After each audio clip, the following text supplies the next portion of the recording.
자, 반갑습니다. 또 4월 마지막 달입니다. 정말 한 달 동안 하나님의 은혜 아니면 우리가 살아갈 수가 없었어요. 그러나 은혜로 또 살았고요. 나라도 하나님 은혜로, 또 교회도 가정도 하나님 은혜로 우리가 살게 된 것을 감사를 드립니다. 우리가 계속해서 예수님의 치유 사역을 살펴봤습니다. 심지어 죽은 자를 살리시는 기적까지도 우리는 말씀을 통하여서 보았습니다.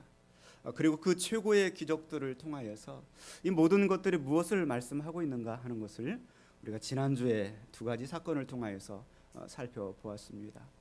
이 모든 이 기적과 이 치유의 사건들을 통하여서 단순히 예수님께서 어떤 기적을 행하시고 병을 고치시는 의사거나 아니면 초능력자로 이 땅에 잠깐 오셨다가 가시는 분이 아니라 그 예수 그리스도는 바로 구약에 예언해 놓으신 메시아다. 온 천지와 만물을 창조하시고 또 전적으로 타락하는 우리들을 구원하시기 위해서 성경의 약속대로 오신 하나님이시다. 할렐루야. 이사야서 35장 5절처럼 그때 맹인의 눈이 밝을 것이며 못 듣는 사람의 귀가 열릴 것이며, 그때에는 바로 메시아가 왔을 때, 그분이 오셨을 때 그런 일들을 하실 것이다. 그런데 정말로 두 맹인이 예수님께 찾아 나왔죠. 눈이 보이지 않기 때문에 온 감각을 동원해서 귀로 이렇게 듣죠. 수많은 사람들은 눈앞에 나타나는 그 기적들에 빠져가지고 그 치유를 바라보면서 환호하고, 그리고 그 순간이 지나면 잊어버렸지만 두 맹인은 눈에 보이지 않기 때문에 귀에다가 집중하고, 그리고 말씀을 듣는 믿음이 들어갔어요. 로마서 10장 말씀처럼 믿음은 들음에서 나며 들음은 그리스도의 말씀으로 말미암느니라. 할렐루야. 그 말씀을 듣는 믿음이 생겼어요. 그리고 그 말씀을 제대로 듣는 믿음이 생기니까 예수님을 가리켜서 가장 먼저 다윗의 자손 예수여, 나를 불쌍히 여기소서 고백하는 거죠. 그래서 바로 구약의 예언은 그 메시아가 당신이 맞습니다. 최초로 인정을 해주고요.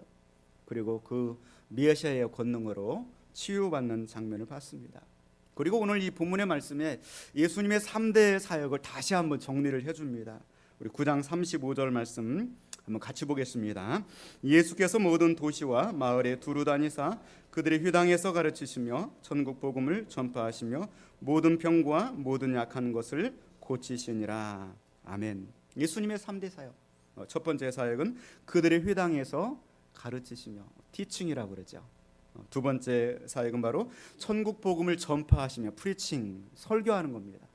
세 번째 사역은 모든 병과 모든 약한 것을 고치시니라. 힐링의 사역입니다. 여러분, 예수님의 이 3대 사역을 우리가 지금까지 살펴봤는데 어떤 사역이 가장 마음에 드시나요? 우리 옆 사람에게 한번 물어보세요. 어떤 사역이 가장 좋으세요? 네, 어떤 사역이 좋으세요? 대다수는 속으로 말은 안 해서 그렇지 힐링이요. 네, 좀 힐링이 필요합니다. 내 몸도 마음도 지치고 힘든데 좀 힐링이 필요합니다. 나를 치료해 주십시오. 그럴 것입니다. 그런데 서두에 말씀드린 것처럼 예수님의 그 사역 중에서 가장 우리가 집중하며 좋아해야 될 사역은 바로 티칭, 프리칭입니다. 하나님의 말씀이죠. 이 시간에 우리가 말씀 듣는 시간입니다. 이 시간에 정말 즐겁게 한 시간이 참 5분도 안 되는 시간처럼 느껴지도록 말씀에 집중하실 수 있기를 원합니다. 왜냐하면 예수님의 모든 기적과 예수님의 그 치유의 역사가 말씀으로 나타나셨어요. 예수님께서 말씀하시되 내가 원하노니 깨끗함을 받으라 하면 깨끗하게 진 거예요. 성경 말씀 창세기 1장 1절에도 보면 태초에 하나님이 천지를 창조하시느니라. 예수님이 땅에 오셔서 회개하라 천국이 가까웠느니라. 가라 내 믿음대로 될지어다. 내 죄사함을 받았느니라. 따라 내 믿음이 너를 구원하였으니 평안히 가라. 일어나 내 자리를 들고 걸어가라. 다 말씀이에요. 하나님의 말씀이 능력이 있는 줄로 믿습니다. 인간은 연약하고 부족하죠. 그래서 병들어 죽어갑니다. 그러나 어떤 상황 속에서도 하나님의 말씀이 우리를 살리고요, 우리를 치유하고 우리를 새롭게 하시는 줄로 믿습니다. 이렇게 3대 사역을 행하시면서 그 예수님의 마음속에는 한 가지 마음이 자리 잡고 있었어요. 그 마음이 무엇일까요? 오늘 36절 말씀 한번 같이 보겠습니다. 무리를 보시고 불쌍히 여기시니 이는 그들이 목자 없는 양과 같이 고생하며 기진함이라. 아멘. 예수님이 무리를 바라보시면서 그 마음 속에는 딱 한 가지 마음이 있었는데 그 마음은 바로 불쌍히 여기는 마음이었습니다. 본문의 말씀을 공동번역 성경에서는 그렇게 번역을 했습니다. 또 목자 없는 양과 같이 시달리며 허덕이는 군중을 보시고 불쌍한 마음이 들어. 유진 피터슨이 이 성경을 메시지로 번역을 했는데 그 메시지 성경에 보면은 목자 없는 양처럼 정처 없이 헤매고 있는 무리를 바라보시는 그분의 마음이 무너져 내렸다. 이 사람들을 바라보는데 너무 불쌍한 거예요. 목자 없는 양과 같이. 그래서 예수님의 마음이 무너져 내린다. 그런 심정으로 예수님은 이 땅에 오셔서 사역을 하셨다는 거죠. 목자 없는 양과 같이 기진함이라. 기진한다는 뜻은 허레스트라고 그래서 할 일에 어떤 이 무게, 인생의 짐에 무게에 눌려가지고 숨을 헉헉거리면서 견딜 수 없어 고통스러워하는 거예요. 어떤 이 목자 없는 양은 바로 이런 상황 속에 있는 것이죠. 헬라어로는 립토라고 그래서 이 하나님으로부터 버려져 있는 상태. 하나님으로부터 버려져서 하나님 없이 인생을 사느라고 힘들고 고생하고 있는 그 사람들. 이사야 53장 6절에도 우리는 다 양 같아서 그릇 행하여 각기 제 길로 갔거늘. 하나님을 떠난 하나님 없는 인생이 바로 목자 없는 양과 같이 이렇게 기진하고 또 고통스러워하는 이러한 인생들입니다. 이런 목자 없는 양과 같은 인생들을 찾아서 예수님께서 이 땅에 구약 성경의 예언대로 오신 메시아가 되십니다. 그는 우리가 너무나 불쌍해서 우리를 대신해서 채찍을 당하셨어요. 그분은 우리가 너무나 불쌍해서 우리가 당해야 될 그 십자가에 그분이 달리셔서 하나님의 그 진노의 그 심판을 다 담당을 해 주셨습니다. 바로 저와 여러분을 살리시겠다고, 바로 목자 없는 양과 같은 우리들에게 목자가 되어 주시겠다고 그 고초를 다 겪으신 줄로 믿습니다. 시달리며 허덕이며 잔뜩 지쳐서 그 세상의 무게, 그 죄의 무게에 쓰러지면서 하나님으로부터 버림받고 방치된 채 버려져 있는 그 양무리들을 주님은 긍휼히 있어서 우리에게 찾아오신 주님이신 줄로 믿습니다. 우리가 이런 마음들이 우리 속에 있기를 원합니다. 바로 예수님은 지금도 우리가 예배를 드리고 있는데 우리 한 사람 한 사람을 주님 바라보시면서 마음이 무너져 내리는 거죠. 마음이 찢어지듯 아픈 그 주님의 심정. 에베소 2장 4절 말씀처럼 긍휼이 풍성하신 하나님이 우리를 사랑하신 그 큰 사랑을 위하여 우리를 살리셨다고 말씀하고 있습니다. 그 긍휼이 풍성하신 하나님의 손길을 여러분 마음으로 몸으로 영으로 느끼는 시간이 되기를 주님의 이름으로 축원을 드립니다. 교회 안에도 이러한 긍휼이 있어야 됩니다. 서로를 바라보면서 긍휼이 있어야죠.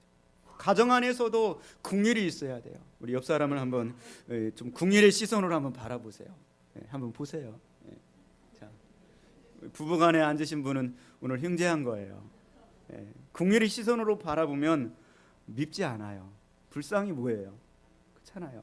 긍휼의 시선으로 보지 않으면 자꾸 미운 생각 들고요.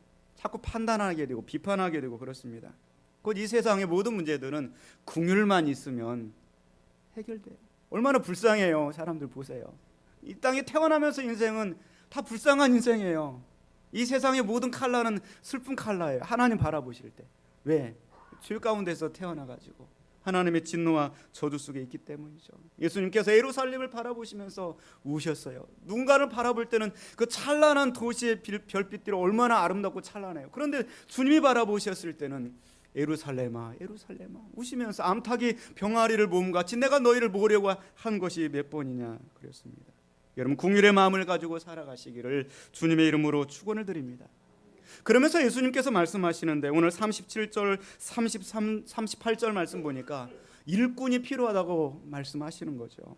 우리 37절 38절 말씀 같이 봅니다. 이에 제자들에게 이르시되 추수할 것은 많되 일꾼이 적으니 그러므로 추수하는 주인에게 청하여 추수할 일꾼들을 보내주소서 하라 하시니라. 아멘. 자, 이 긍휼의 시선으로 바라보니까 너무나도 불쌍한 거예요. 너무나도 손갈 곳이 많아요. 너무나 만져줘야 될 부분이 많아요. 그런데 주님 바라보시는데 일꾼이 너무 없는 거예요. 예수님께서는 일꾼이 너무 없구나 탄식을 하시죠. 오늘 본문의 말씀에 공동 번역 성경을 보니까 제자들에게 이렇게 말씀하셨다. 추수할 것은 많은데 일꾼이 적으니 그 주인에게 추수할 일꾼들을 보내달라고 청하여라. 그 주인에게, 하나님 아버지께 제발 일꾼들을 좀 보내주십시오. 간청을 하여라. 유진 피터슨의 메시지 성경을 보니까 추수할 것이 이토록 많은데 일꾼은 얼마나 적은지 추수할 일손을 달라고 무릎을 꿇고 기도하여라. 할렐루야. 그래, 지난 한 주간 동안 이 말씀 붙들고 우리들 교회에 일꾼을 보내 주옵소서. 시간마다 마음속으로 기도했어요. 정말 우리들 교회 일꾼이 필요합니다. 정말 일꾼들을 보내어 주옵소서. 영어 성경에 보니까 The harvest is plentiful 이렇게 되어 있어요. 그러니까 추수할 것들이 꽉 차 있는 거예요. 추수를 해야 되는데 일꾼들이 없다고. The workers are few. few라고 하는 이 단어가 거의 없는, few면은 조금 있는, 그냥 few예요. 일꾼들이 거의 없구나. 그러면서 예수님이 탄식하시는 것이죠. 우리들 교회에 좀 오늘 우리 집사님 기도하신 것처럼 일꾼들이 많아질 수 있기를 주님의 이름으로 축원을 드립니다. 바울 사도도 자신이 일꾼 안 했어요. 그러면서 살다가 어느 날 예수님 만나고 나서 보니까 그 일꾼을 부르시는 예수님 음성을 듣고서 모든 것들을 내려놓고 세계 선교를 향하여서 나아갔죠. 그는 스스로 고백하기를 나는 복음의 일꾼이 되었다고 고백하고 있습니다. 그 단어를 보면은 종이라는 단어예요. 나는 복음의 노예가 되었다, 복음의 종이 되었다고 고백을 하고 있습니다. 우리들 교회 안에 정말 교회의 일꾼들, 정말 복음의 일꾼들이 많아질 수 있기를 주님의 이름으로 축원을 드립니다. 이사야 선지자도 자기가 이 선지 사명을 바꿔서 열심히 복음을 증거했어요. 그러다 어느 날 우시야 왕이 갑자기 돌아가시면서 그 나라가 어려워지니까 하나님 앞에 엎드려서 우리나라를 오이할고 하다가 하나님의 음성을 들어보니까 내가 누구를 보내며 누가 나를 위하여 갈고. 정작 문제는 하나님의 손과 발이 없는 거예요. 하나님이 일을 하실 때 하나님이 직접 내려오셔서 일하시는 것이 아니라 하나님이 손이 되고 발이 되어야 될 사람들이 없는 거죠. 교회는 바로 신적 기관입니다. 그래서 교회는 그리스도의 몸이고요, 교회의 머리는 바로 예수 그리스도신 줄로 믿습니다. 예수 그리스도가 머리시기 때문에 예수님 직접 일하시는 것이 아니라 교회 일꾼들을 통하여서 하나님의 일을 하시는 줄로 믿습니다. 이사야 선지자 그 소리를 듣고서 주여 제가 여기 있습니다, 저를 보내소서 고백하는 것이죠. 독일의 보름스라고 하는 곳에 가보면 마르틴 루터가 보름소 회의의 종교재판을 받으면서 찰스 5세 황제 앞에 서서 했던 그 말이 기록되어 있는데요.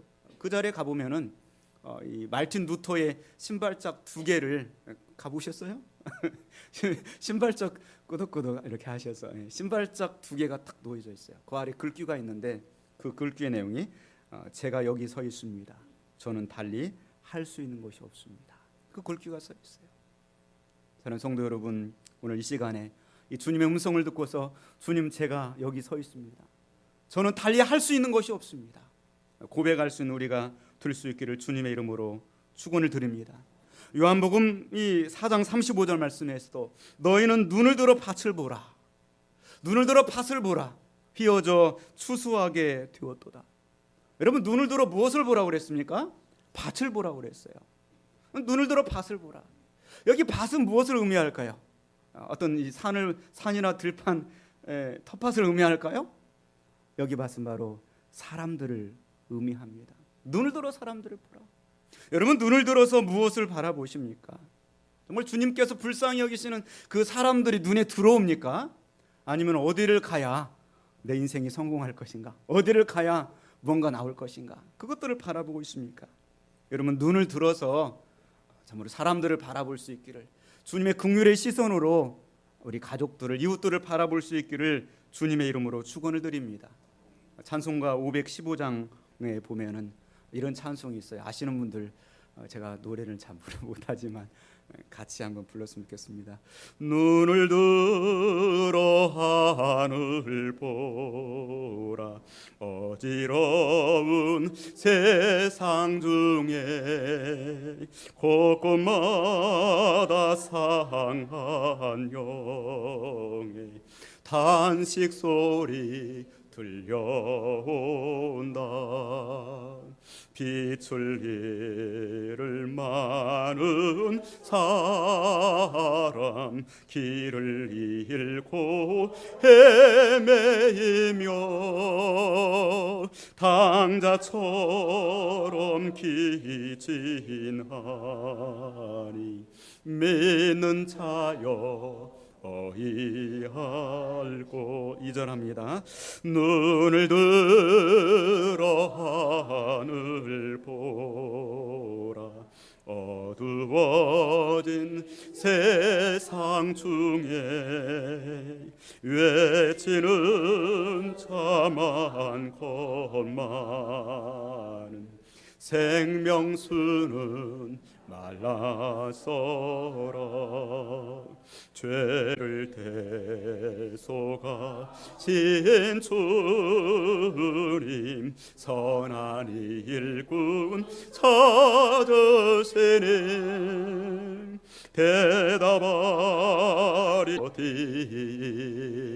있나. 믿는 자여 어이할고. 아멘. 죄를 대속하신 주님은 지금도 선한 일꾼을 찾으시는데 대답할 사람은 어디 있습니까? 믿는 자여 어떻게 해야 됩니까? 여러분, 우리가 이 질문에 대답할 수 있기를 원합니다. 추수할 것은 너무나 많은데 일꾼은 적다고, 일거리는 너무나 쌓였는데 사람은 없다고, 걸리는 게 사람인데 진짜 쓸만한 일꾼이 없다고 주님은 탄식하고 있습니다. 문제는 일이 아니라 사람이라고. 지금도 주님은 선한 일꾼을 찾으신다고. 소돔 고모라와 같이 멸망해가는 이 세상을 구원할 진짜 교회의 일꾼, 복음의 일꾼을 찾으신다고 주님은 말씀하고 계십니다. 예수 그리스도께서도 이 땅에서 계실 때 세상 모든 인류들을 긍휼히 여기시고 그 사람들을 구원하기 위해서 12 제자를 부르셨잖아요. 12명이면 이 모든 사람 구원하는데 충분하다고 생각하신 것이죠. 그 안에 한 사람은 배반하고 나갔지만 여러분, 우리들 교회에 일꾼을 찾고 있습니다. 일꾼이 부디 되어주시기를 주님의 이름으로 축원을 드립니다. 고옥하는 목사님은 그런 고백을 했습니다. 일꾼은 어떤 사람이 되어야 됩니까? 바로 직분자들이 구원의 감격이 없으면, 구원에 대한 내가 받은 그 감격이 없으면 직분에 대한 감격도 있을 수 없다고 그랬습니다. 여러분, 장로, 목회자, 안수, 집사 우리가 부름을 받았습니다. 내가 과연 구원의 감격이 지금 사무치고 있는가? 다시금 내 마음속에 뜨겁게 타오르는 구원의 감격을 가지고 직분에 대한 감격으로 이어질 수 있기를 주님의 이름으로 축원을 드립니다.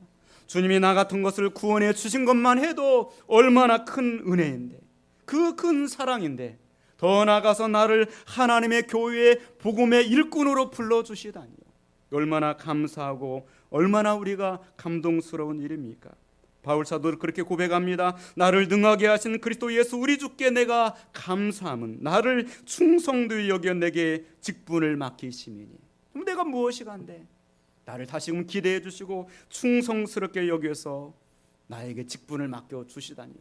정말 일꾼을, 선한 일꾼을 찾으시는 그 주님의 마음을, 가슴을 뻥 뚫어지게 할 일꾼 12명, 우리들 교회에 그분들만 있으면 하나님의 일을 얼마든지 할 수가 있습니다. 그런 일꾼들이 우리가 되어질 수 있기를 원합니다. 오늘 37절 말씀처럼 이에 제자들에게 이르되 추수할 것은 많되 일꾼이 적으니 그러므로 추수하는 주인에게 청하여 추수할 일꾼들을 보내주소서 하라. 할렐루야. 추수는 반드시 때가 있는 거예요. 아무 때나 추수하는 거 아닙니다. 그렇잖아. 그때가 지나가면 이제는 내가 추수하려고 나서도 일거리가 없어져요. 지금이 그때입니다. 다음 주 가정의 달을 맞이하면서 우리가 3대가 드리는 예배를 낮 예배 11시 예배 계획을 하고 있습니다. 여러분, 이번 교회 기도하시면서 희어져 추수하게 된 그 여러분의 가족 식구 긍휼의 시선으로 바라보시고요. 다음 주에 우리 유초등부, 중고등부, 청년대학부가 모두 이 자리에서 함께 예배를 드릴 겁니다. 우리 성가대도 가족들하고 다음 주에는 앉아요. 아시겠죠? 그리고 복장은 알아서 좀 통일해 주시고 성가대 할 때만 나오셔서 찬양을 하시고 우리 가족들이 다음 주에 함께 와서 국민의 마음을 가지고 우리 가정을 축복하여 주옵소서. 이렇게 우리가 나아갈 수 있기를 원합니다. 일꾼은 반드시 그 때를 위해서 필요한 것입니다. 지금까지 우리들 교회 안에 이전에 다른 교회에서 열심히 일했었는데 숨은 일꾼들이 너무 많은 것 같아요. 이제 그만 숨어 있으시고 간첩도 아니고요. 이제 여러분의 존재감을 좀 드러내십시오. 제가 여기 있습니다. 제가 일꾼이 되겠습니다. 제가 여기 있습니다. 여러분, 여러분의 존재감을 드러내시기를 바랍니다. 그리고 우리가 계속해서 기도하기 원합니다. 주님, 제가 우리들 교회 일꾼 되게 하소서.